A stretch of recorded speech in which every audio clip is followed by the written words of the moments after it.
तो अग्निपथ योजना पर मचे बवाल के बीच रक्षा मंत्री राजनाथ सिंह का बड़ा बयान सामने आया है। अग्निपथ योजना पर बोले हैं राजनाथ सिंह, अग्निवीर युवाओं की पहचान बनेगी।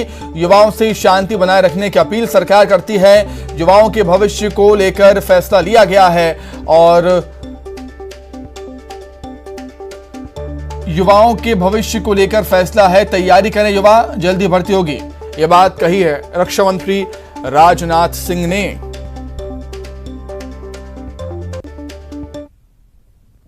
केंद्र सरकार द्वारा घोषित की गई अग्निपथ योजना भारत के नौजवानों को देश की रक्षा व्यवस्था से जुड़ने और देश की सेवा करने का एक सुनहरा अवसर देता है।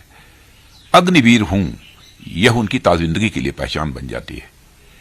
पिछले 2 साल से सेना में भर्ती की प्रक्रिया न होने के कारण बहुत से नौजवानों को सेना में भर्ती होने का अवसर नहीं मिला।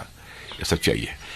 इसलिए युवाओं के भविष्य को ध्यान में रखते हुए और उनके प्रति संवेदनशीलता दिखाते हुए प्रधानमंत्री जी के अनुमोदन पर सरकार ने फैसला किया है कि अग्निवीरों की भर्ती की आयु सीमा को इस बार बढ़ाकर 21 से 23 वर्ष कर दिया जाए।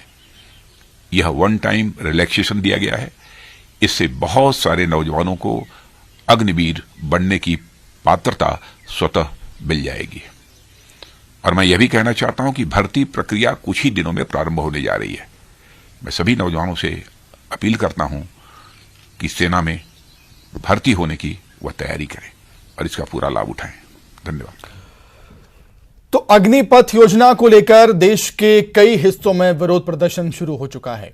अग्निपथ योजना के तहत भारतीय युवाओं को बतौर अग्निवीर आर्म्ड फोर्सेस में सेवा का अवसर प्रदान किया जाएगा।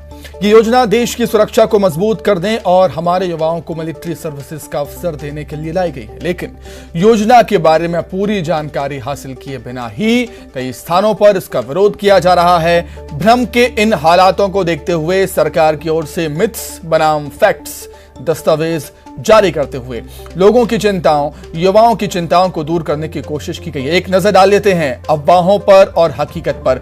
ग्राफिक्स के माध्यम से समझेंगे आप। अफवाह यह है कि अग्निपथ योजना से युवाओं के लिए अवसर कम होंगे, लेकिन हकीकत तो यह है कि इससे युवाओं के लिए अवसर और भी ज्यादा बढ़ेंगे। अफवाह यह है कि भविष्य असुरक्षित होगा युवाओं का, लेकिन सच तो यह है कि युवाओं का भविष्य इससे सुरक्षित होगा। अफवाह यह है कि इस योजना को लेकर सिर्फ भारत में ही ऐसी व्यवस्था है, लेकिन सच तो यह है कि अधिकांश देशों में ऐसी व्यवस्था लागू है। अफवाह यह है कि सेना के लिए अच्छी नहीं है ऐसी व्यवस्था, लेकिन सच तो यह है कि यूथ और तेज तर्रार सेना के लिए एक अच्छा सिस्टम साबित हो सकता है। अफवाह यह है इस योजना को लेकर कि अग्निवीर समाज के लिए खतरा हो सकते हैं, लेकिन सच तो यह है कि सेना से रिटायर होने वाले समाज के रक्षक होते हैं।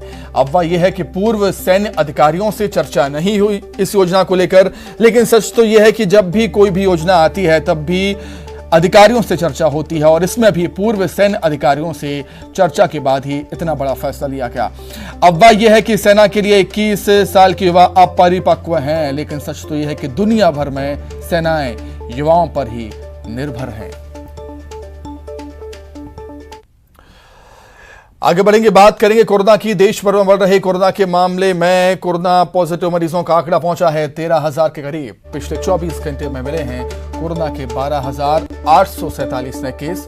7,985 लोग डिस्चार्ज हुए। कोरोना से 14 लोगों की मौत हुई पिछले 24 घंटे में।